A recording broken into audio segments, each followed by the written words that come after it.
wild card race, both in the American League and the National League, is pure cinema. And we're going to break down everything, all the magic numbers, the Braves and the Mets, the weather fiasco. You're going to hear it all on the Just Baseball show. It's Aram Layden. I'm Peter Apple, and special guest, managing editor of JustBaseball.com, host of Locked On Mets, Ryan Finkelstein, is going to tell us why the Braves are actually the ones getting screwed by the weather. Right, Ryan? That's what you're here to do?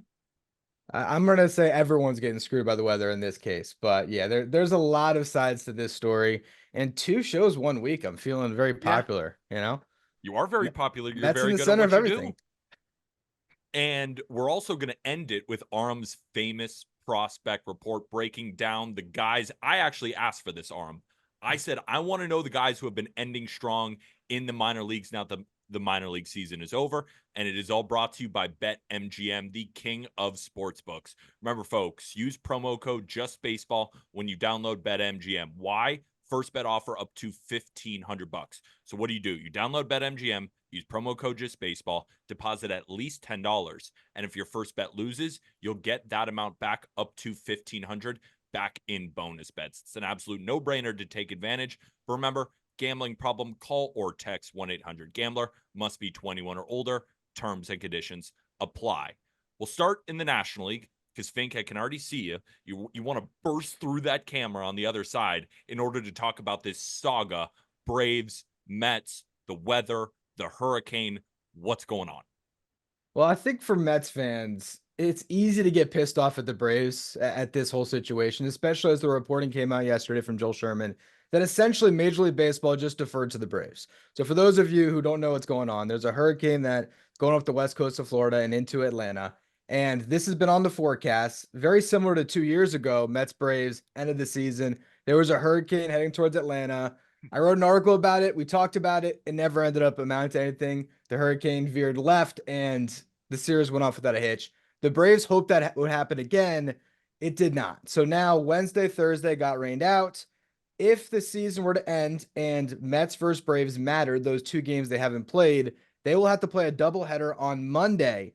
And then potentially one of them or both of them could end up in a wild card round the very next day, screwing up your pitching, your travel. The Mets could go from Milwaukee to Atlanta to San Diego in 24 hours and have to play game 1 against the hottest team in baseball. So it's understandable why Mets fans are frustrated.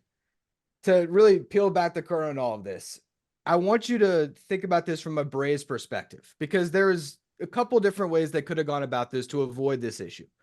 They could have played a game on Monday. There was a mutual off day. So they could have played one game on Monday, played on Tuesday, tried to play on Wednesday, then only one game would need to be made up. Or they could have done a doubleheader on Tuesday. They could have done both, Monday and a doubleheader on Tuesday, gotten the series out of the way. If you're the Braves, though, and you have it lined up for Spencer Schwellenbach, Chris Sale, Max Fried against the Mets in a series that most likely will determine your playoff fate, you're not going to push any of those games up to change up the pitching that sets up well for you. Now, the other way you could do it is they could have gone to a neutral site. The Braves are 10 games over 500 at home, 5 games over 500 on the road. Why would they want to give up their home field advantage if they don't have to? So they didn't necessarily go into this and say, we hope we get rained out and potentially have to play a doubleheader before the playoffs. And even worse, if Friday gets rained out, Braves Royals, which could happen because who knows if that field's going to be in good condition, the Braves could have to play 5 games in 3 days. They might have to play a doubleheader Saturday, a game on Sunday, doubleheader on Monday. So it doesn't really work out in anyone's favor. But the real person to blame here, if you're a Mets fan, a Braves fan, a Diamondbacks fan, whatever, is Major League Baseball for not stepping in, because they could have overruled the decision. They just deferred to the Braves, and the Braves did the best thing for them to make the playoffs. But it really has thrown a huge wrench in the end of the season, because this impacts so many teams. There's a world where the Diamondbacks are in, but they don't know where they're playing on Monday, because it could be Mets or Braves. That could change up the seating. So they could be sitting there, not sure if they're supposed to fly to San Diego or Milwaukee to play the wild card round the next day. It's just chaos right now. What I love about the whole situation too, though, is that like you kind of knew it was coming. Like I know that you mentioned it turned last time and the storm didn't hit, but like there was almost every single, like, I think predictor and model is like, okay, this is, even if it doesn't directly hit, there's going to be significant weather implications that are going to, mess up this series and the likelihood of it being played. But I also, if I'm the Braves, if I'm in charge there, I'm not doing anything different for all the reasons that you just laid out. Why would I go out of my way to, relinquish an advantage here? The part that I don't love is the fact that a doubleheader is now going to decide, how this may end up, and decide who makes the playoffs. And I just don't like the idea that a doubleheader should, wrap this thing up. But at the end of the day, it's 9 innings twice, it's 27 outs twice, and you're playing ball with 90-foot bases and the mound 60 feet 6 inches away. So like, I think that still is the most fair outcome. The repercussions afterwards are the frustrating part. The other irony in it too, though, is if the Braves somehow win and they end up making the playoffs and then they get bounced, the conversation will be, oh, we got pushed up way too close to the playoffs with the doubleheader and we were taxed, which is really funny because it's a complete opposite end of the spectrum, which was last time, hey, we clinched too early and we were off too long. So that part is funny. So that's almost why I'm rooting for the Braves. I want them to get in now and then potentially come up short, having to turn around too quickly. And then now we can just make fun of them for complaining on both ends of the spectrum. I don't care who wins this, by the way. I hope people don't think I have an anti-Braves bias. Trust me, I don't want to listen to Fink talk to me about the Mets for another few weeks either. But this is just one of those scenarios where I can't think of a narrative that's as funny for the Mets. And if that happens with the Braves, I would love to see the fans complain on both ends of the spectrum now. Well, Fink, I don't know if you knew this. Well, you did because you edited the article. I am invested in the Braves now for the World Series. And you gave the side of why Mets fans should probably be upset at the way that this whole schedule has balanced out. But I'm sure there are Braves fans out there who are equally as unhappy. Whether that is warranted or not, I don't know. Can you tell us what they're probably thinking, why they would be upset? And then in the YouTube comments below, did Fink summarize it well, or is he still off his rocker? You tell us, but Fink, tell us in the meantime. Well, I'd say if you're a Braves fan that's upset about this situation, I don't really know who you're blaming other than your team because it was their decision ultimately. Major League Baseball deferred to the Braves, and the Braves decided to let it play out this way. And again, I think ultimately, as far as getting in, this is probably the best thing for them. Now they get Spencer Schwellenbach likely to pitch 2 games in this series because he'll be good to go for that doubleheader on Monday. He's owned the Mets his 2 starts this year. So now they get to turn right back around, have Schwellenbach. And they also, today they announced Max Fried's going to go on Friday, which is really interesting because that means that Chris Sale, unless he doesn't have to pitch for them to get in, like he probably won't pitch in a wild card round. This is also why Major League Baseball has to push back the NL one day. Like, can we just feasibly do that? Because it'll make everything easier for all teams. Right now, the Padres and the Brewers want this to sit as is because they're getting the biggest advantage out of all of it, or the Dodgers if somehow the Padres pass them up. But from a Braves fan perspective, this was the route your team chose to go on here.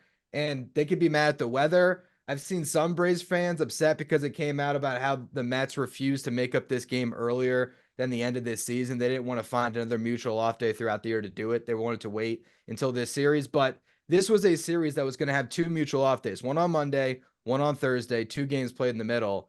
So from the Mets perspective, they're like, why do we go out of our way to travel back to Atlanta when they, conceivably should have played this no problem. So it's just a bad situation due to the weather. Again, Major League Baseball, I think, should have stepped in and said, listen, we don't want all of this craziness to happen. They could have found Texas was open, Milwaukee was open. They could have gotten these teams somewhere on Thursday to play a doubleheader even, but this is what they're going to do. And we'll just see if these games matter, which is a whole nother element that we could talk about because there's a world where this doesn't even come into play. The Diamondbacks fall flat. These 2 teams can get in before we even get to Monday. So unless Arm, you want to add anything to there, I can quickly kind of recap everybody who's clinched, how many games back, and then we can start to make some predictions based on the final couple of games, unless you have something to add quick. Yeah, I guess the only thing I haven't been as tapped in on this, in terms of where we're at, if the league will intervene in any way in terms of maybe adjusting scheduling. I'd lean towards no, because it's Major League Baseball and just in general. I think that they don't really like to mess with the schedules there. And for whatever reason, they think if they push it back a couple days, that automatically means the World Series will be played in snow. So has there been any conversation from like New York media? Because obviously they're going to be a little bit closer to the MLB office and things like that. Like, has there been any conversation about maybe them pushing the NL back a day or two, or is that just no way that's going to happen? Yeah, what is I, Frank the Tank saying? I don't know what Frank the Tank's saying is. I know he's screaming whatever he's saying. He's not saying anything. He's screaming it. But at this point, it sounds like they're just fine with the circumstances breaking as they are. A doubleheader leading into the wild card round. I think there's a good chance that how things break out, you might not need to play 2 games. It could be a day game. And, to get into all the scenarios, because this is where it gets crazy. Basically, if the Mets or the Braves, if the Mets and the Braves match the Diamondbacks in the win total by the end of the weekend, they're in. Both teams have a tiebreaker over Arizona. Arizona's at 88 wins. The Mets are at 87. The Braves are at 86. So, and the Diamondbacks are playing the Padres, who could still have the NL West in play if they win tonight against the Dodgers. If they lose, they still have to beat the Diamondbacks once to secure hosting that wild card round, being the 4th seed. So there's still something to play for San Diego, regardless, to at least win one of those games. And let's just say the Diamondbacks end up with 90 wins, right? Let's say they lose the first game, the Padres win the second game, Diamondbacks win the series because the last one doesn't matter for the Padres. If the Mets sweep the Brewers over the weekend, they can clinch, but they're still going to have to go to Atlanta because the Braves could get to 90 wins potentially, and then they would get in over the Diamondbacks. Now, let's just say the Braves get swept over the weekend and they can't get to 90 wins, and the other 2 teams get there. No game has to be played. And to get a full breakdown, I did an article yesterday about the hurricane that I updated this morning, and I broke down every single scenario. So if we can throw that in the description, you can Definitely. get every single one, because I don't want to bore people, but that's the short of it. There's a way that this gets resolved, but there's also a good chance where it's going to matter for somebody. And so they're going to have to play these games one way or the other. We'll just see how they all shake out over the weekend.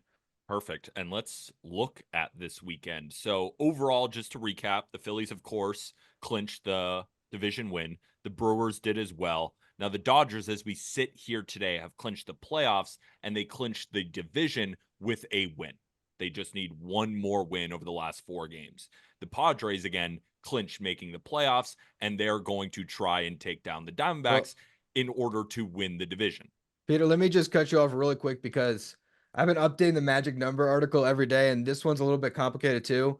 The Padres have the tiebreaker over the Dodgers. So if the Padres win today, the Dodgers have to win twice, or they need the Padres to lose one. Their magic number is technically 2. If they win tonight because the Padres lose, they're in. But if the Padres win, it's still a magic number of 2. Glad you're on, because I would have just given disinformation to the people on. That's why we have you on, who's deep in the weeds here.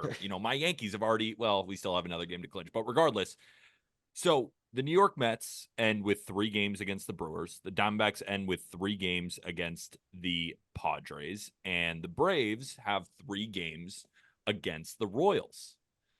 So, Fink, what are your thoughts right now? I know we just kind of talked about some of the magic numbers, but in terms of your feeling on the matchups for the final few games, because of course the Braves and the Mets, they'll meet again, but where are you at right now on some of these matchups? Well, first things first, just if you're a Diamondbacks fan, make it easy on you. If they sweep the Padres, they're in.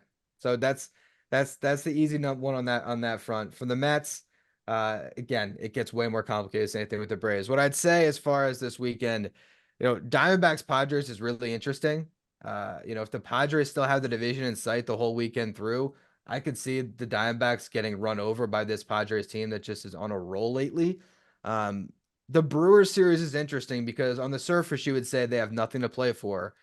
At the same time, there's still guys that are going to be in these games. It's still a young Brewers team. Yeah. They still have a ton of great pitching. I don't think it's some layup that the Mets are going to face a team that has nothing to play for and they're just going to win all of these games. So that's still a tough series. And then the Royals, their magic number is now, we'll get into the American League later, but it's 2. We'll see what happens with the Twins today, but They still are playing for something, at least at the beginning of this series. So the Royals aren't going to roll over necessarily either. And then they still, I don't know how much you care about playing the Guardians or I guess it would be the Astros or the Orioles, but there's still technically that to play for as well. So none of these teams has it easy. I would say the Diamondbacks have it the worst with the Padres coming in, but it's still 3 tough series. It could really go anyway. So, Aram, what's your read on this after hearing what Fink says? Like, which team would you rather be right now? Because the Diamondbacks, they don't have to deal with any weather. They just have to win, but they have to face a team like the Padres, who are really, really tough. Yeah. While the Mets are going to face a Brewers team who doesn't really have anything to play for, but they have 90 wins on the season. They're an excellent team with even no motivation. They could still take down the Mets. And then you have the Braves taking on the Royals. Royals are still fighting for it. They're still a good team, but they are on the road. What do you think? It sounds funny, but I think a huge aspect of this whole thing will be something that'll already be settled by the time people are listening to this tomorrow, and it's whether the Padres can win this game against the Dodgers, because that's significantly, as Fink alluded to, going to impact the buy-in, I think, of this Padres team in the final 3 games. And I think with the Padres, it will be much different in terms of how locked in they're going to be if the games are, important versus kind of going through the motions and don't really have any implications, because it's a lot of players that have been banged up on that Padres team that are now back and healthy. Like, you're probably going to sneak in an extra day off for Tatis if you think he needs it, maybe for Bogarts as well. Like, it would be a different situation than, as Fink said, a young Brewers team that probably still going to put all the same guys out there. They all still want to put up the best numbers they can, because most of them are going into ARB anyways, if that. And again, they're just young and whatever. It doesn't matter who they throw. They end up just putting up zeros anyways. So I think, assuming that the Padres can win, and as you're listening to this, they won that game, I think the Mets are clearly in the best spot, even with the weird scheduling scenario and being on the road and the pitching situation not, working out the best because of the fact that they're up a game and the way that they've been playing of late.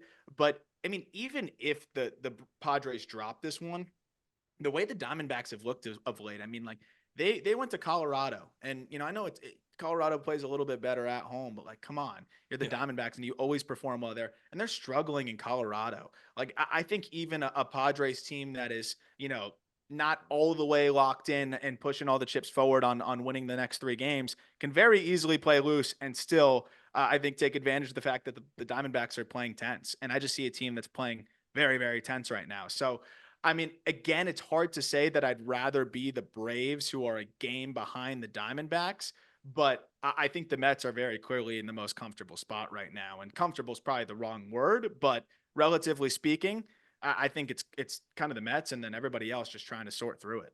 I kind of agree with you, because I also think the Diamondbacks are in the worst spot because, to your point, Arm, like, let's say the Padres do win and maybe they don't have anything left to play with. They still want to bounce their division rival in the Diamondbacks, the team that went to the World Series last year. That's certainly going to be in the back of their head. And let's say the Padres don't win that game against the Dodgers. Now they're even more motivated. And the Diamondbacks are taking on, I think, the best team of the remaining wild cards who they're going to face, right? If the Braves are facing the Royals, if the Mets are facing the Brewers, I think that the Padres are the best team there. So I'm kind of leaning towards the Diamondbacks are going to be the odd man out here. Is that where you guys are leaning? Yeah, I think here's the other part of it too. The Mets can't get eliminated this weekend. They could get swept. The Braves could sweep their series. The Diamondbacks could sweep theirs, and the Mets would still have a chance to win 2 games against the Braves in that doubleheader and sneak in. So for that element alone, the Mets are in a better spot because either the Diamondbacks or the Braves could get eliminated. I also think when you really look at the Braves situation, because these games could get played where it doesn't matter for the Mets, there's a world where they have to win 1 or 2 games, but the Mets are in, and the Mets are like, we just don't care. We're not going to pitch even a Tyler McGill because our pitching's already a little bit messed up. We want to make sure we have as many arms available in the playoffs. They could call it Mike Vassell and Joey Lucchesi. They could throw some guys on the 60-day IL and just, pitch some, 4A guys. And the Braves could have a kind of an easy last couple games to potentially get in. Now, I think the Mets would have a little bit of pride to say, we want to knock the Braves off, just similar to the Padres and the Diamondbacks, but they're not going to mess up their pitching. So because of that, the Diamondbacks still have their back against the wall, I think, because they really have to try to at least win this series to keep the pressure on the Mets and Braves to play out that doubleheader in earnest, basically. So what do you guys think? Who's your last team out? Like, who's making it? This is the episode to stake the claim. I think the Diamondbacks are going to be the odd man out here because I think that the Mets are going to have success against the Brewers. I think that the Braves are going to have success against the Royals. And I am not sold on the Padres or the Diamondbacks having success against the Padres, even if the pitching, it doesn't really matter as much for the Padres. Maybe they've already locked it in. Maybe they haven't, right? Because we're speaking before they're locked in. I think it's the Diamondbacks on the way out. I just have too much respect for the Padres. And maybe that's, clouding my judgment here, but they've just been too damn good. They have the best record in Major League Baseball since the All-Star break. I think I saw 44-18, something absurd. And they want to knock out their division rival. I feel like it's going to be the Diamondbacks on the way out, but I don't really want it to be. I want to see Ketel Marte again in the playoffs. I want to see the Diamondbacks try and make another run to the World Series. They deserve it. They've played great all year, but just the way it lines up, I think they're out. I'll defer to Fink on this one, and then I'll give my opinion. Nobody wants to make a prediction here. No, I mean, I might just predict the Mets are going to be out, so I just kind of like hedge my happiness a little bit. I'm either right or the disaster happened. I could see a scenario where the Braves end up out of this too, just because it's not like the Braves have been playing incredible baseball down the stretch, True. and the Royals could easily steal 2 games from them, and especially if that series matters for the Royals. Yeah. They could steal a couple games, and then the Braves are really behind the 8 ball. So.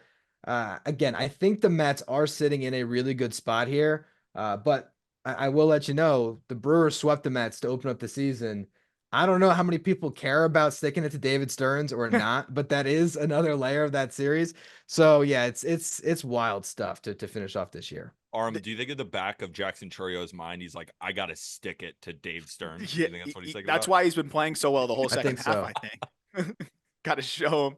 No, but the interesting side of it is the way that the Royals pitching staff presumably lines up for these final 3 games, where you've got Brady Singer on Friday, then you've got Seth Lugo on Saturday, and you've got Cole Reagans to close the season out. So it's that's what you want if you're Kansas City. And these games could very well matter for Kansas City still, at least enough to where, you're going to play hard through the first 2. And then we'll see what they do with Reagans at that point in the last one, but I can only operate with what we know and what we can assume here.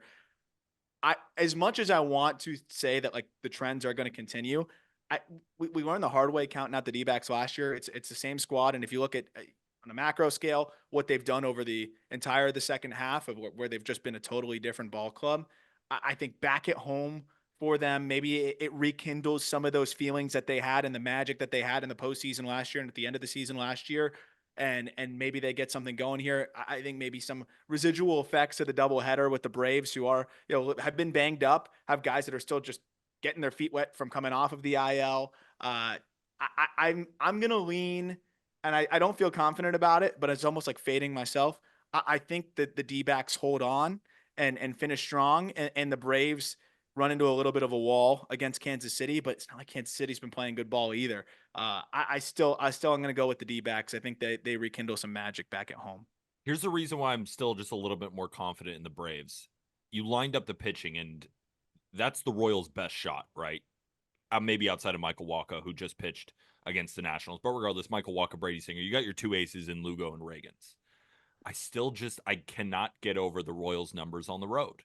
That they are 40-38 on the road compared to 45-36 at home. I also can't get over that the Royals this year have not performed against teams over 500. They are 44-52 against good teams, while the Braves are 43-33 at home, 10 games over, like Fink said, and they've been fantastic when they're facing a really good team, right? They are 49-39 against teams over 500. That's better than anybody in the National League. Yeah. When the going gets, and you got Ozzie Albies back, and those front 4 are hitting, which they have, second highest OPS in the month of September of a first 4 in the lineup. Then you get Albies back, and the Braves still have good pitching. Also, the Royals, they're down a couple of bullpen arms like Hunter Harvey, MacArthur. They're out for the season, which stinks for the Royals. And I still think that the Royals are a good team. Obviously, we're going to talk about the American League in the second. I still think they're definitely going to make the playoffs. But in this series, in this spot, I think the Braves handle business here. And now the Mets, like against the Brewers, like I'm not about to just give the Mets an in against the Brewers. Like I think that the Braves have the easiest series. That's kind of where I'm coming with this. I think they have the easiest series against the Royals when the Braves are at home. I think. But I also can be persuaded because all of this is awesome and it's all chaos. My opinion could change in the next 5 minutes depending on what Fink thinks about his prediction.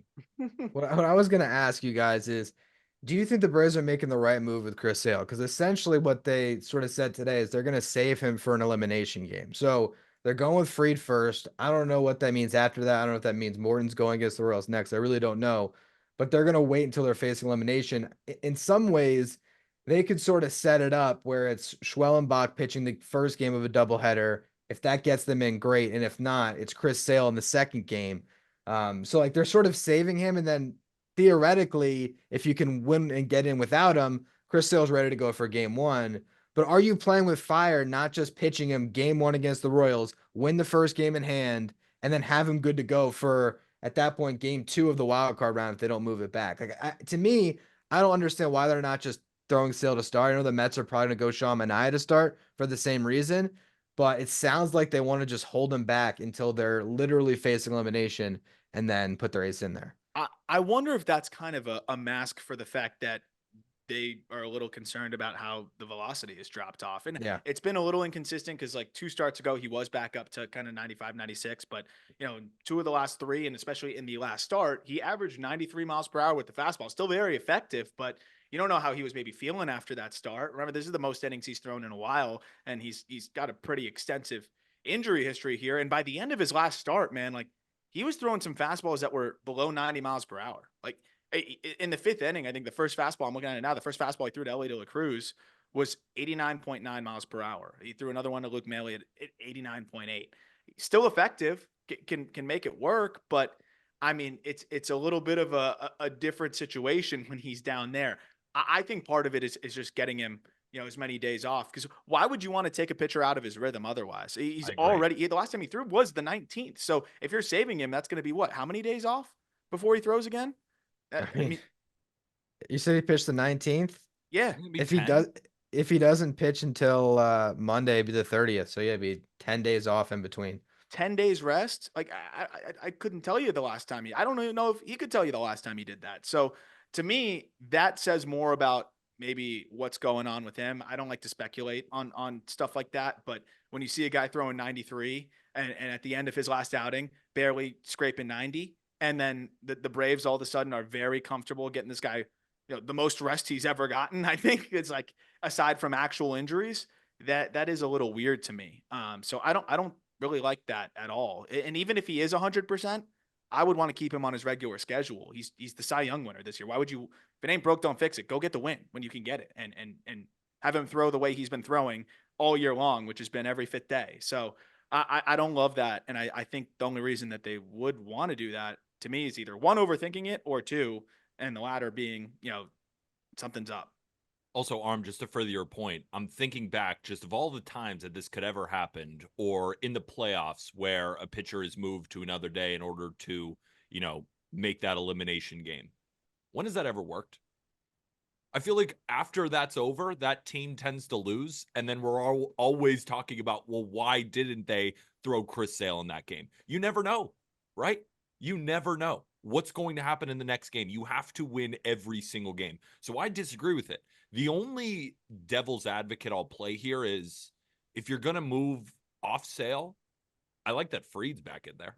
I will be like, if it's going to be anybody putting in Max Fried, I can understand. That's why I can somewhat understand where they're coming from. But I do feel like this has a higher chance of biting them in the ass than it doesn't.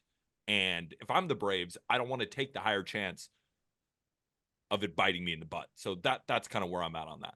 Well, Peter, I got to ask you, as someone that now has the Braves World Series odds, or has that bet, if they make it, but it takes exhausting everything to get there, and then go into a wild card round against the Padres or the Brewers, and they got freed for game 2, but they don't have Schwellenbach or Sale because they both pitched on Monday. How do you feel about the Braves winning a game that's pitched by Morton or anybody else? Not great. I'll be real. Not So great. that, My that hope is Reynaldo Lopez. He is slated to come off the IL today as we're recording Thursday, September 22nd. He's not off the IL yet, and they wanted to save him for the playoff run. So maybe there's a Reynaldo Lopez start in there. But even as I'm saying that, do I want a Reynaldo Lopez start coming off the IL? Like, No. not really. I'm just trying to think. No, I don't like that. I'll be straight up. I don't like that at all. Don't love their chances, especially because it's not the same Braves offense that we know. They've been heating up, but it's still, it's not Ronald Acuna Jr., it's not Austin Riley, right? So yeah, they'll be definitely put in a tough situation, but it's playoff baseball. Teams have been put in tough situations before and gotten all the way to the World Series, right? Nobody thought the Diamondbacks could go in and beat the Phillies or beat any of these teams. And, like Arb said, mound 60 feet, 6 inches, bases are 90 feet. Anything could happen. So I still can trust that the Braves can possibly win those games. But if you're asking my genuine thoughts, I'm genuinely scared. I think the Braves are doing a couple things. I think they're kind of playing a long game, and I think they're hedging on the Royals and the Diamondbacks to a certain extent, where Yes. I think they're gonna go with Free because Free would still be available to pitch a game 2. And I think they're really hoping that they can lock it up, whether it's this weekend or if it's the first game of a doubleheader with Schwellenbach, where Chris Sale is going to be good to go for game 1. And now you go into a wild card round where you got Sale freed, you can beat anybody. So I think that's what they're planning on here. But it is rolling the dice a little bit because there could be a world where the Braves just lose 2 games, the Diamondbacks win 2, and the Mets sweep their series, and the Braves might not even get to the doubleheader, and Chris Sale never pitched. And that's the worst case scenario for a Braves fan, where you never even got to Chris Sale, or you got to Chris Sale in a game that didn't end up mattering, game 162, because it's just taken out of your hands. You don't control your destiny anymore. All right. So I think we recapped all of it, but Fink, I still don't have a prediction from you, Yeah. right? With Aram, I think you have the Mets. No, the Braves on the way out. You think it's going to be Mets and D-backs? Yeah, I think Braves slip out of it. Braves falter. Fink? To the Mets collapse, and I'm just really sad. That's what I think is going to happen. I think that all my happiness is just going to erode in the next 72 hours. They might just get swept. I might not even get to Monday. I don't know. Then you'd No, have 3 Aram, appearances. he's doing a me sort of. Yeah. He's hedging. Reverse jinx. Reverse jinx. Especially because take I that already literally. told you, that they can't get eliminated. So I just completely contradicted myself. They will get to Monday regardless, but they're gonna break my heart against the Braves in Atlanta, the House of Horrors, and our Mets fans' misery was just prolonged. Couple Oh, extra days. that would be such a fun episode next week. So I mean, I'm happy to Tuesday, be I'll be wrong. back. And we'll have you on 3 times in the span of a week if that happens. I mean, we'll probably have you on either way because we'll want you to preview, with a playoff series if they get in. But I'm happy to be wrong and see that happen. It would be a fun conversation. But for your sake, Fink, I do hope they get in. I mean, we've seen the Braves do plenty over the last few years. I think it would be a really impressive story given all of the injuries and all the things that the Braves have had to overcome. But it is always fun to have some different storylines and some other things going on. And there's something about the Braves getting in there and that they're a diminished version of themselves that just it's not as exciting, where the Mets are kind of this story where they've exceeded expectations. Like, I mean, the Braves, if they had everybody healthy and Strider's available and Acuna's here, like, I mean, they're right there. We were talking about them coming into the year as being, on paper, as talented as anybody, including the Dodgers for the most part. Like, they're right there. So I always hate seeing a team that, like, you always are going to ask that question, even when they make the playoffs, and even if they put up a little bit of a good fight and make even a little run. It's like, what could have been if they were healthy? I know they won it without Acuna, but this is a different team. So, whatever happens. But I think the Mets would be a more fun storyline. Well, we covered the National League wild card, and the good thing is this podcast, it's impossible for us to be wrong because I have the Diamondbacks out, Aram has the Braves out, and Fink is going with his own Mets out. So one of us is going to be right. That's a good part about having three people with three different choices. So let's go over to the American League. Unfortunately, there's not as many crazy scenarios, but there still are a few that we have to go over. And of course, we'll give you our predictions. But before that, a quick break. All right, let's break down the American League wild card. Quick recap before we begin. We are recording after the Royals and Tigers both won. Both incredible games, both somewhat come from behind wins, even though I know that the Royals, it was tied 4-4 with the Nationals, and then they got the big hits to make it 7-4. Tigers definitely came back against the Rays. And just my favorite quote from Jason Benetti: a city that doesn't care about the odds has a baseball team to match. When they got the final strike to end that game against the Rays, that was one of the best calls I've heard. So Yankees, they clinched the division with one more win. Currently, the Orioles are 4 games back of the Yankees. The Guardians clinched the division. Astros clinched the division. Orioles are 4 games up in the wild card standings. For the Tigers and the Royals, they're both 85 and 74. The magic number for both of them is 2. Now, we are recording before the Twins take on the Marlins at home. They're 2.5 back. So you can pencil that one in as a win. Can we? Can you? I mean, it is Pablo Lopez, but at the same time, like, the Twins are playing terrible. Yeah, they have been really bad. But I'm with Vic. I'd penciling in shit. I mean, if you watched yesterday's game, and the only reason I watched was because Griff was in the lineup. Oh my gosh! Oh my gosh! I mean, not in the Marlins are lineup not a very tonight. good team. As we're recording this, got to get a couple other guys in there, so I won't be watching. But it's Valente Belloso versus David Festa. Who knows what ends up happening by the time people are listening to this? Aram, What? you know that's a classic Marlins win right there. Belloso against Festa, just for no reason. He goes 6 innings, 15 hits, 2 earned, 4 walks, and somehow the Twins are able to score. And then the Twins make a late error, and the Marlins come around to score and win. That's baseball. That's how this whole thing works. Well, I mean, and you can just feel the energy kind of sapped out of Minnesota right now. Like Target Field just doesn't feel like you'd think that they were already eliminated the way that, and the fans are kind of just acting, and the way the team feels. The energy is just bizarre. It does not feel, and I know that the odds are now kind of stacked against them, but it has been pretty bizarre to see just like the crowd wasn't great. The team didn't feel like they were locked in. Like it didn't feel like a team that has a chance to get into the playoffs. And I really think that to your guys' point, like it shouldn't have been 8-3 Twins. The Marlins made 4 errers. 4. They out-hit them. They had more hits than them in that game. Yep. Yep. And they legitimately made 4 errors. Like looked terrible. The Marlins bounced Simeon Woods Richardson in the second inning and still, like could not really get anything else going in terms of driving and runs. So we'll see how it goes. But let's just operate under the assumption of a win. Okay. Just because also David Festus looked really good over the last few starts. Just for the sake of like making this thing a little bit tighter. So they'd be 83 and 76. They'd be 2 games back. Then, so Tigers, they have 3 games against the White Sox. Now it is in Chicago. Hold on. The red hot White Sox. Don't forget the red hot White Sox. You know what's funny?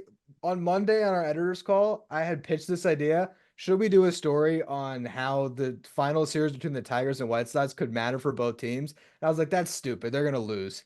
I actually might have to write this tonight because they're still sitting on the record. They're tied with the Mets, 120 losses. They still need to lose 1 more to set the record. And they have, was it 3 in a row or something like that they've held it off? So they that's swept the Angels. I mean, if you're an Angels fan right now, I mean, you have to feel even worse than if your team lost 120 games. Like, you're keeping the White Sox from being the worst team ever by getting swept. That is take that history. Yeah, take that, Artie Moreno. But I 7 runs in the 5th, by the way, today by the White Sox. That was it. 7-0. So just again to recap, the Royals last 3 games on the road against the Braves. Tigers last 3 games on the road against the White Sox. Twins host the Orioles for 3 games. I think we all kind of have a collective silence. I think that this is over. Yeah. I think it's going to be the Royals and the Tigers. I think the Tigers are in. Like, I think they take 2 of 3 from the White Sox. Maybe I'm crazy for that. Like, I think they will. And the way that they're playing, like if the White Sox beat the Tigers, I'll be wrong. I think that the Tigers are going to make the playoffs. I do think the Royals are going to struggle against the Braves. So that's where the Twins, they'd have to kind of sweep though, right, Fink? Yeah, so one thing I'd say is the only way that the Tigers don't get in is because, and I say this affectionately because baseball is just dumb sometimes. Because that's the only way. But assuming that they're gonna win that series, if not sweep that series, the Tigers are gonna be in, and I honestly think they're probably gonna be the fifth seed in this. Yeah, the Royals I could see running into some trouble. The one wrinkle for the Twins is they have the tiebreaker over both teams. So that's why even though they're 2 games back, the magic or the tragic number for them is only two. Assuming they win against the Marlins, they do still have a shot. The Orioles pretty much have nothing left to play for. I guess conceivably, if they beat the Yankees, they could. But like, are the Yankees going to get swept by the Pirates and not win the division? I just can't see that. Honestly, maybe. We suck right now. Like, I'm not counting that out at all. I will. Like my baseball brain says no, but the Yankee fan in me says yeah. We totally could get swept right now. Yeah, I'm theoretically sure, but I feel like I feel pretty confident that the Twins are going to be the team that's going to end up on the outside of this thing. Because like Arm said, it's not like they're playing inspired baseball. Even if it's the Orioles giving a C+ effort, I feel like they might still get rolled over. So, yeah, Yeah. it's if it's 2 losses from the Twins, they're out, or again like a couple wins from the other two teams. So. And I guess for them to get in, what they'd have to sweep, and one of those teams would have to To get drop 2 out of 3. drop 2 out of And 3. Yeah, go. well, and the one side of it though is that I mean, if these games are imperative for the Braves, like I know it's you got your guys that you want to Yeah, go for the Royals, but you know, like Yeah. Peter makes a good that's a good argument the way point. the Yeah, Braves have been playing, and it's not like the Royals have been playing well. Like No. they're 3-7 in their last 10, and I mean the Nationals kind of gift wrapped them the win on Thursday. Like I made my pick based on that, and I still think that you know it's going to go the way that I laid it out, but like nothing would surprise me one way or another. Like the Royals have not been great, so I could see like yeah, awesome. You've got your starting pitchers going, but like Peter said, like the bullpen is thin right now. The offense has been sporadic, and they haven't been great away from home. So I stand by the prediction, but I can also see it going the other way. It's not like Mariners or excuse me, Twins fans should just be checked out and say, oh, we got no chance. Like you very much could have a chance. I think it's going to be hard to sweep Baltimore, and then also hope that you know that the Royals drop 2 out of 3. I think it's more likely that the Royals drop 2 out of 3 than Minnesota sweeps with the way that they're looking right now. I can't see any of these teams that are fighting for that last wild card spot like definitively doing anything But because it just seems like, especially, I mean, the Tigers getting hot has been nice, and it's been nice to see that the Royals have picked up 3 in a row now. But if you look at the last couple weeks, man, like it just feels like everybody has just been trying to delay sinking as much as possible. It just felt like who can tread water the longest up until the Royals separated themselves a little bit more over the last few days. So nothing would surprise me anymore, but it seems like the odds are very much skewed towards this kind of standing pat as is. wait, but Fink, you said that the Twins hold the tiebreaker over the yeah, Royals and the Tigers, correct? So correct me if I'm wrong. Let's say the Twins win today against the Marlins. So they are now 2 games back. If the Twins take 2 of 3 from the Orioles and the Braves take 2 of 3 from the Royals, is my math correct? They'd be tied? Or would that would only get them one no. game? So the Twins So have to sweep. Mm-hmm. either the Twins have to sweep or the Royals have to get swept, which I think that's actually potentially more likely I that agree. the Braves would run the table and win all those games. In which case, yeah, if the Twins can win tonight against the Marlins, which you would hope that they do, then they just have to win a series and they would be in. Which I If honestly, they would have to win this series against the Orioles if the Royals get swept. if the Royals get swept, so yeah, I guess it's like was that And the the Met? Orioles haven't looked good either. So No. it's like, Yeah, I know they've won 2 in a row as we're recording this as well, but still, like we're talking about the last few weeks, not look good. Last month and a half, they haven't looked good. So it's like, what's going to give here? And the problem, I think, is that everything's going to give. So you're not going to have that definitive sweep. And that's what, the Twins need. So it seems most likely that, it probably holds back, but I hope that we get like a little bit closer here so we can have a meaningful, final game. I always love when 162 matters. And there's a chance, but It seems like the Royals, with the little bit of momentum that they've been able to pick up now, should be able to hold off the Twins. But the tiebreaker does help. So, and maybe it's all this talk, it's getting me fired up as well as my Braves ticket in the back of my mind. Like, do you guys think it's like, are you guys starting to buy in a little bit to the Twins possibly taking down the Orioles and the Royals getting swept by the Braves? Or are you kind of aligned where you just don't think that's going to happen? It's going to be Royals Tigers and we're just talking to talk. Personally, I think the only thing that I feel confident in is the Tigers are in. That's Yes. the only thing that I feel good about. And then I would definitely lean Royals, but yeah, they got the toughest series by far, I think. I mean, the Braves are basically backing us the wall in any of these games, and it's a team that has such a winning culture. The Royals, I mean, I honestly think what you're running up against with the Royals, because we saw it when the Tigers went in and swept them, where they had the fans were the Royals fans were really like anticipating, right? Like getting that those games mattered so much, and the Royals fell so flat. I feel like this is a little bit of a young team that hasn't quite figured out how to win yet. So now go play the team that routinely wins 100 games every single year and never misses the playoffs and try to win again. Like I can sort of see it, but here's the thing: I could see the Royals getting swept and they just back in because the Twins lose too. Yeah. You know that's the other part of it. I guess in my mind, I can perfectly picture a Braves sweep and the Twins just winning 2 out of 3, and then they own the tiebreaker and they're in.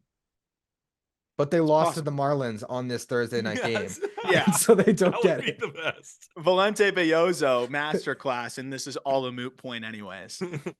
So, Aram, I feel like Fink is kind of thinking about it. You're out. You think it's I Tigers Royals. I just can't see it, man. I can't see the Twins doing this thing. I've joked to say like chalk it up as a win. Like I wouldn't even be shocked if Bellozo somehow keeps his offense at bay and they make things happen. They were again. I was watching the game yesterday. All of the like last 20 games for like every single player on the Twins was putrid.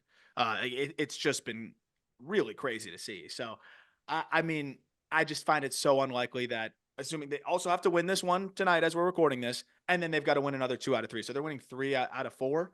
Uh, that Let seems like me a steep climb right now let for me the intrigue Twins. you a little bit just with the starting pitching matchups. Just with the starting pitching matchups. So, on Friday in Minnesota, Pablo Lopez against Cade Povich. In Minnesota, Zebby Matthews against Albert Suarez. And then the final game of the season, Bailey Ober against Dean Kramer. I mean, that's their guys. Those are their guys. That's who you want going. I guess Zebby Matthews is, I guess, who you want going, sort of. Yeah, 2 out of 3. I want But going. but Albert Suarez is beatable. Now I know he's had a good year so far, but I do think that he is beatable. I think all those Orioles pitchers are beatable. The thing is, the Twins, just because they are beatable, doesn't mean that they're going to take advantage of these pitchers and that they're just going to get great outings. And it's not like the Orioles can't hit any of their pitchers either. But those starting pitching matchups do intrigue me. Yeah, They do it gives them a intrigue me. shot. It does skew in their favor a little bit, and Zebby has been better over the last couple outings. I think it's like 2 earned runs over his last 9 in a third, or 10 and a third, something along those lines. But I mean, I hope they make it interesting, but I can't buy into those vibes right now. I also, and I just saw this number and it kind of took the sail or the wind out of the twin sails. The Twins are 39-56 against teams over 500. So whenever they have to go up in class, they get their shit rocked. Do I think that they're not? Actually, no. The most baseball thing would be that they sweep now because I guess no numbers make any sense. But if the Twins ever step up in class, they just haven't performed. So why would I think that they're going to do it now and have the Royals falter? Well, you know what? I don't know if you guys have talked about this on the show much, but one of the things about this AL Central race, why all these teams have hung in it, is just because there's a 120 loss team in their division. And if Yeah. I'm not mistaken, the Twins are 12-1 against the White Sox. Huh. So, and I think it might be the same thing with the Royals too. So it's one of those things where these teams, they're over 500, but they really are 500 or worse teams here that got the good fortune of playing the White Sox 13 times. The team that the White Sox have played the best against is the Guardians. I think that the Guardians only won 8 out of the 13 games. But You know what That's wild. stinks? I wish the Mariners were in this race still too. I wish there was one more team to just throw a wrench in all this. They were just eliminated. Yeah, Good and season, they but have Oakland to finish it out too. Like I know they could have done something. they really could have. So I think we're kind of all aligned here. We Yeah. all think it's going to be the Royals. You know what? I'm just going to say it. No, I'm No. not. I'm just saying it to say it. I think the Royals and the Tigers are going to get in, but I do No. see a path. Like I'm not giving up on the Twins yet. I'm not. I Kind am. of am, but not really. Does that I make am. sense? You Just Also, are? keep the door Jackson- cracked slightly. Yes. Slightly. Also, Jackson Job's debut. Can we just really quickly? Because like talking about vibes, it's like polar opposite. You mentioned the call and Benetti and what he's doing out there in terms of just I think really rallying the entire fan base, and then you're seeing just the energy in Comerica. I can't remember the last time there was a more anticipated like debut, and it was so cool that he came out of the pen. Benetti and the broadcast for the Tigers didn't cut to break when Loved he came it. out of the pen for the ninth inning, and Job, they just show him jogging in.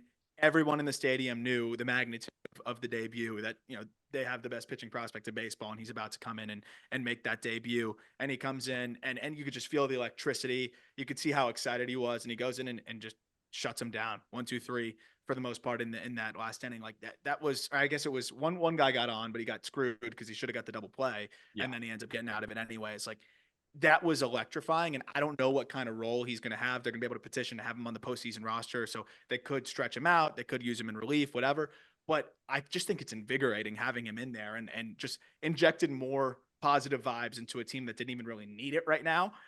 So I just wanted to mention that too. Like he is a weapon to have. Even if you're losing in a ball game in the playoffs and you want like a long relief guy to be able to preserve the pen, but still kind of keep you in it, like Job's perfect for that too. Like they have a guy that they can use in a lot of different ways, aside from the fact that he's also just injecting energy and life into this team where I think it's clear the front office is saying, let's go. We're going to try to win this thing now. We're bringing up everyone we can. And I think that's huge for the ball club as well. That cutter. And I told Aram this. He posted a 2-minute breakdown of Jackson Job. You can find that on our Instagram and you can find that on the TikTok. And I'm watching it, and I didn't even know that Job had a cutter. And then seeing it live, he'd throw that 92-mile-an-hour just dipped at the final second. I was like, ooh, kind of give me the shivers. And from what I noticed about the outing too is that he was just peppering fastballs in there, and guys were swinging early because they didn't want to get in the count. They didn't want to see that slider arm. Like, did we even see one slider? That's actually a great question. I It was feel like it was mostly fastball cutter. It was major league hitters knowing that they're seeing a rookie that's probably going to get a first pitch fastball, getting the first pitch fastball, not hitting it. Yep. That was really impressive to me. They knew He didn't throw one slider. No, he didn't. I'm looking right now. There He he didn't goes. throw one slider. He didn't throw his best pitch Yeah. in his major league debut and pitched a scoreless inning. If you're a hitter, it makes sense, right? You don't want to get to that slider, so I'm going to jump on a first pitch fastball. I'm going to sit it. It comes. They're sitting it. They still didn't hit it, which got me fired up. Yeah, he's sitting 99 for the most Yeah. part. Like, yeah, it was awesome. So I'm excited to see how they use him because maybe one more. He's going to get another appearance before the end of the regular season, and if he looks comfortable and sharp again, they might start putting him in higher leverage in the playoffs, and that's a huge add to this bullpen as well. If I'm a Tigers fan, and I know even next year, right? You're so excited about going to the playoffs, and you should be, right? And the team can definitely make some noise. But even next year, knowing that you'll have Scooble and Job at the top of a rotation, I mean, that's as good as it gets. This is what Right. Fink thought Brandon Sproat was going to do. It is. To be honest. Whatever happened with Sproat this year? He struggled when he got to AAA. So he would have had to go to AAA and keep on carving for them to decide to call on him. So that's why they didn't do it. I don't think it's going to happen now, unfortunately, because I think the Tigers are going to be the 5th seed. But I would have loved to see, and hopefully it still could happen if the Royals win down the stretch, a Tigers-Astros wild card round. Ooh. And AJ Hinch has like the first playoff version of his Astros team going against the end of the dynasty. I feel like that would have been so much fun. And I think with Job in particular, like there's no better manager to work him in because that's what they've done all year. Is just mixing up openers and different ways to be creative to get through games. So they are, I think, the Cinderella story everybody can get behind right now when it comes to the wild cards. Absolutely. So much fun. But the Royals are also a Cinderella story in a way, I mean, the Royals were not very good last year, and it's almost like the Tigers are just gripping the nation right now, but the Royals are still an incredible story too.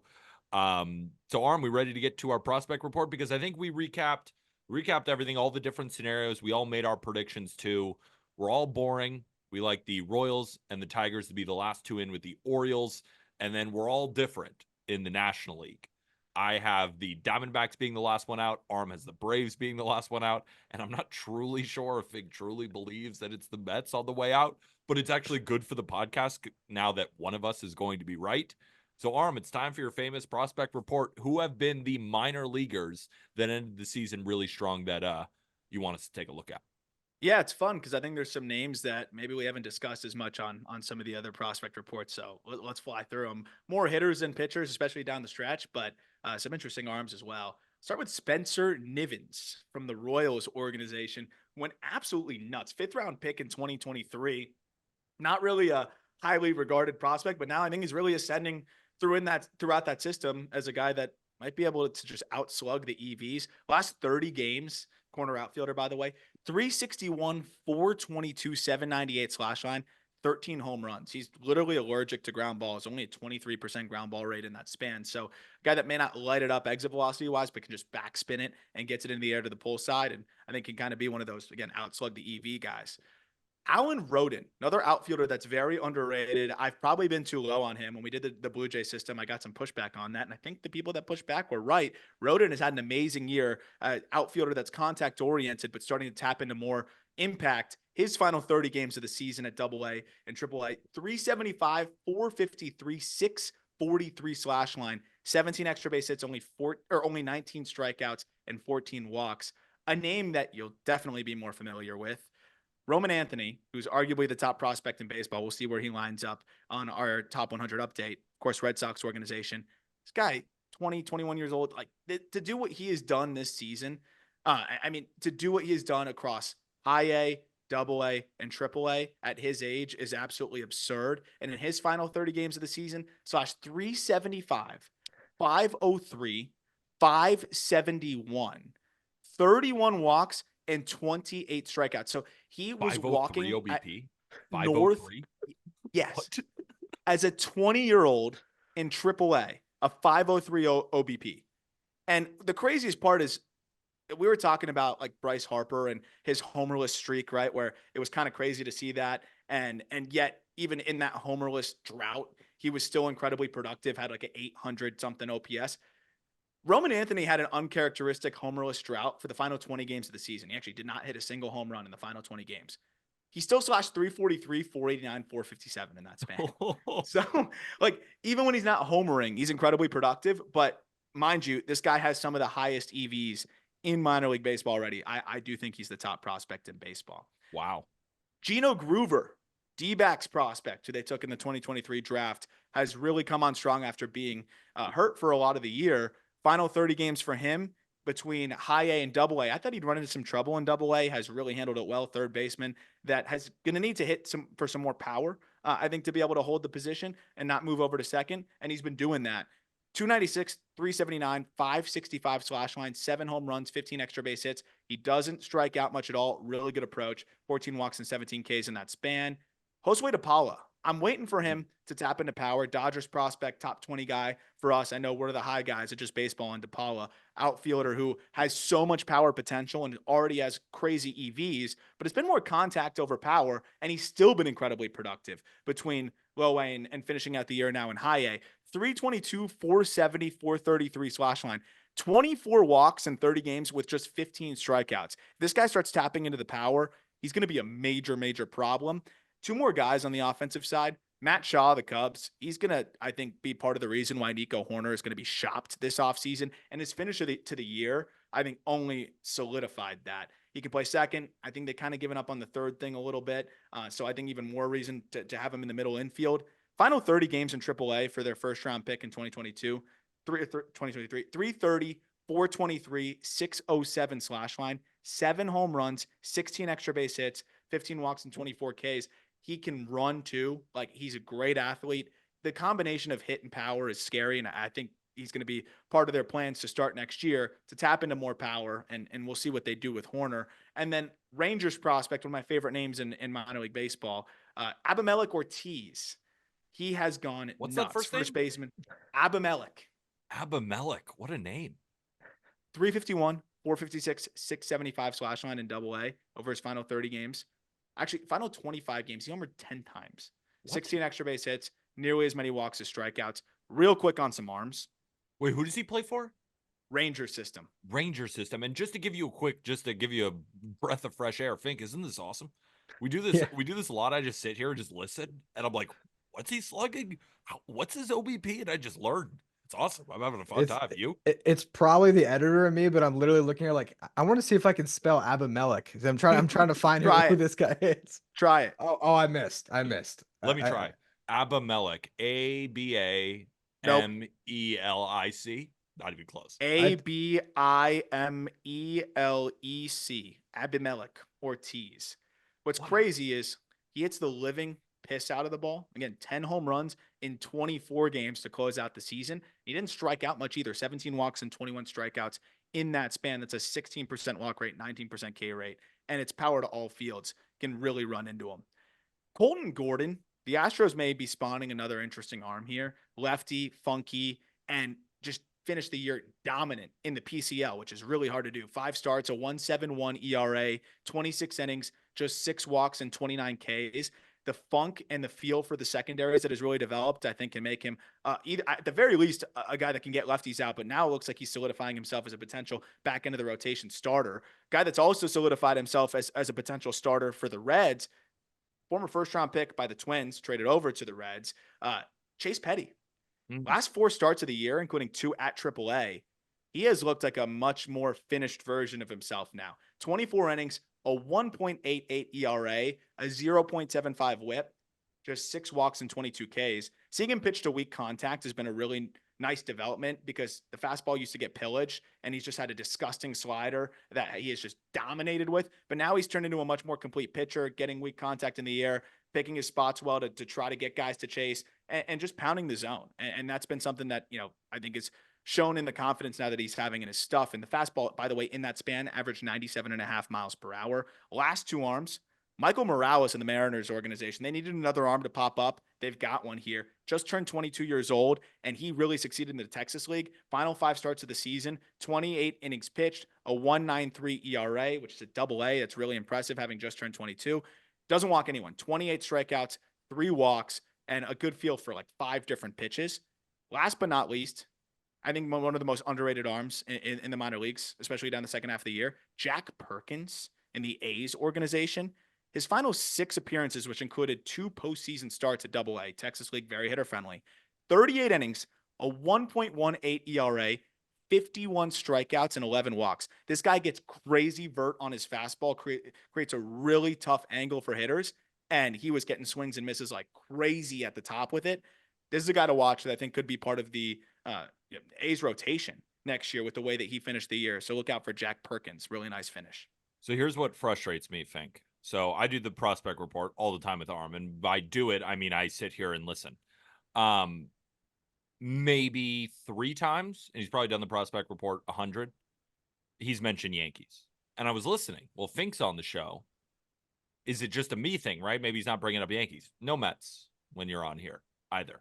Do you think that he is doing that? And I don't even want Aram to answer. I want you to answer this, Fink. Do you think Aram's doing that on purpose, or are our systems cooked? Could be more of that. I'll tell you from a Mets perspective, it would have been pretty hard to find anyone except talking about Drew Gilbert running to some home runs in AAA, but there hasn't been a lot good going on in the Mets system lately. I would say this year it's been kind of a down year. So Aram, you said that you were going to push Spencer Jones narratives and then try to explain why strikeouts are actually overrated and they don't matter that much. Okay, I have a Spencer Jones narrative for you. Is it good, please? Yeah, in his final 8 games, he only struck out 5 times. That's his best stretch of the year, I think, in the swing and miss department. He had consecutive games without striking out, I believe, for the first time all year. You're acting like that's a bad thing. That's called development. Aram, ever heard of it?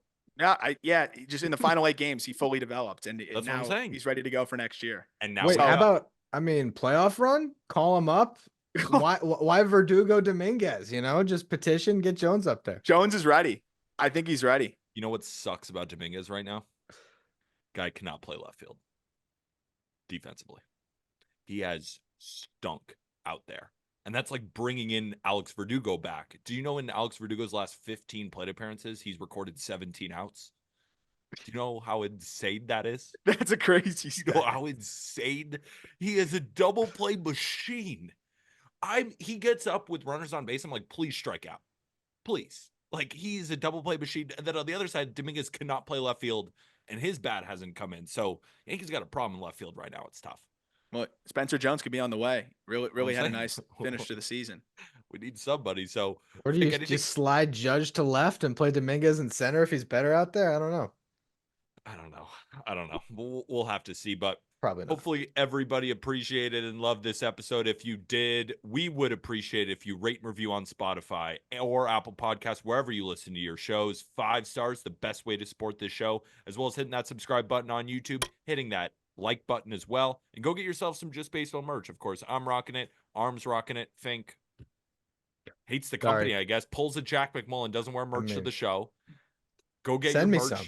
Go get your merch in the episode description. Code JB15, 15% off merch. Of course, make sure to go check out Fink's article on justbaseball.com, breaking down all the different scenarios. There's a ton of them.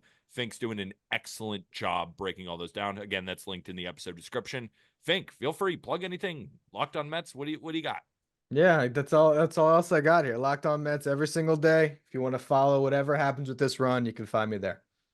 Well, for Aram Layton, Ryan Finkelstein, I'm Peter Apple. And with that, thank you, everybody.